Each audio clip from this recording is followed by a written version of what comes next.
எல்லாருக்கும் வணக்கம். Welcome to Lavanya great information channel. Friends, இன்றைக்கி நம்ம ஒரு சூப்பரான வீடியோ தான் பார்க்க போகிறோம்.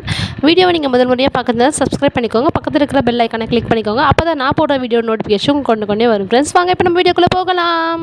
இன்றைக்கி நம்ம இந்த வீடியோவில் என்ன பார்க்க போகிறோம்னு பார்த்தீங்கன்னா, ஒரு முக்கியமான இன்ஃபர்மேஷன் தான் ஃப்ரெண்ட்ஸ். அது என்னன்னு சொல்லிட்டு பார்த்தீங்கன்னா, எஸ்எம்சி மறுகட்டமைப்பு. அதாவது பார்த்தீங்கன்னா, இப்போ வந்து 2 வருஷத்துக்கு ஒரு முறை வந்து எஸ்எம்சி தலைவர்களை மாற்றணும் அப்படின்னு போன முறை சொல்லியிருந்தாங்க.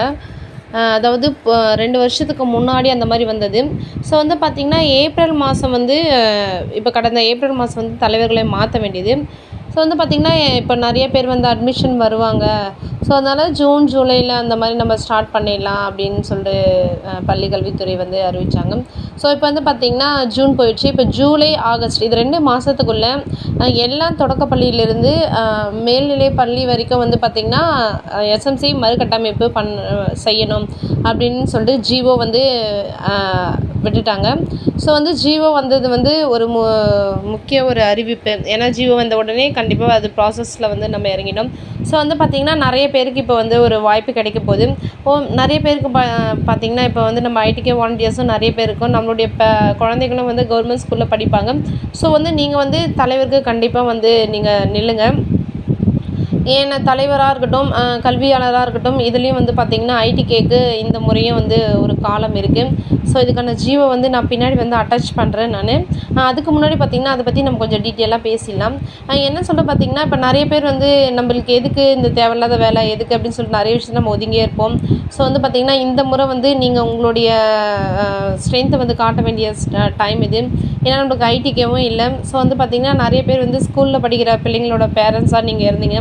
கண்டிப்பாக நீங்கள் எஸ்எம்சி தலைவருக்கு நிற்கணும். அப்படி இல்லைன்னா ஐடிகேயில் இருக்கிற அந்த பிரிவில் நீங்கள் கல்வியாளராக கண்டிப்பாக இருக்கணும்னு சொல்லிட்டு நான் ஆசைப்பட்றேன்.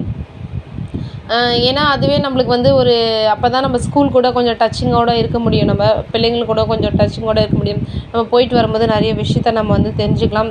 ஸோ இந்த வாய்ப்பை மிஸ் பண்ணிடாதீங்க. இதுதான் பார்த்திங்கன்னா, அந்த ஜிஓ வெளியிட்டிருக்காங்க. ஸோ பள்ளி கல்வி பள்ளி மேலாண்மை குழு 2024 to 25 ஆண்டுக்கான பள்ளி மேலாண்மை குழு மறுகட்டமைப்பு சொல்லியிருக்காங்க.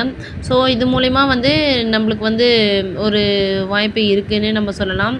ஸோ அதோடைய டீட்டெயில்ஸ் எல்லாமே இங்கே பாருங்கள். அப்படியே ஸ்க்ரோல் பண்ணிட்டே வரேன். அதாவது நடுநிலை பள்ளிகள் ஜூலை 3ஆவது வாரமும், 50% தொடக்கப்பள்ளியில் ஜூலை 4ஆவது வாரமும், மீதமுள்ள 50 தொடக்கப்பள்ளிகள் 50% ஆகஸ்ட் முதல் வாரம், உயர்நிலை பள்ளிகள் மேல்நிலை பள்ளிகள் மட்டும் ஆகஸ்ட் 2ஆவது வாரம். அதாவது ஆகஸ்ட்டுக்குள்ளே நம்ம எல்லா உறுப்பினர்களையும் தேர்ந்தெடுக்கணும். ஸோ அப்படின்ற மாதிரி போட்டிருக்காங்க. அப்படியே ஸ்க்ரோல் பண்ணிகிட்டே அதோடய டீட்டெயில்ஸ்லாம் இருக்குது. ஸோ இங்கே பாருங்கள், இதுக்கான ஒரு இணைப்பு மாதிரி கொடுத்துருக்காங்க, வழிகாட்டு நெறிமுறைகள்னு சொல்லிட்டு. ஸோ இது எல்லாமே நீங்கள் டைம் எடுத்து கொஞ்சம் அப்படியே பார்த்துட்டே வாங்க. ஸோ அப்படியே நம்ம பார்த்துட்டே வந்தேன்னு பார்த்திங்கன்னா, நம்மளுக்கு எப்படி செலக்ட் பண்ண போகிறாங்க அந்த ப்ராசஸ் இங்கே பாருங்கள். நிகழ்ச்சி நீரலாகவே நடத்த சொல்லியிருக்கிறாங்க, கொஞ்சம் கிராண்டாகவே. பெற்றோரை வர வச்சு வருகை பதிவு செய்ய சொல்லியிருக்காங்க. ஸோ அது 30 நிமிஷம். வரவேற்பு மற்றும் நோக்க உரை நிகழ்த்துதல் அது 20 நிமிஷமும். நெக்ஸ்ட் பார்த்திங்கன்னா, பள்ளி மேலாண்மை குழு பெற்றோர் உறுப்பினர்கள் 18 நபர்களை தேர்வு செய்யணும்னு சொல்லியிருக்காங்க. அதுக்கு 45 நிமிடங்கள் எடுத்துக்கணும்னு சொல்லியிருக்காங்க. அப்புறம் பள்ளி மேலாண்மை குழு தலைவரை தேர்ந்தெடுக்கணும். அது முன்னுரிமை பெண்ணுக்கு தான் முன்னுரிமை இருக்குது.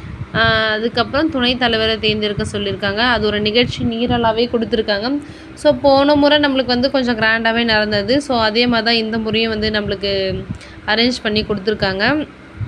அப்படியே பார்த்துட்டே வந்தீங்கன்னா, பள்ளி மேலாண்மை குழு தலைவர் மற்றும் இது மாதிரிலாம் இருக்குது.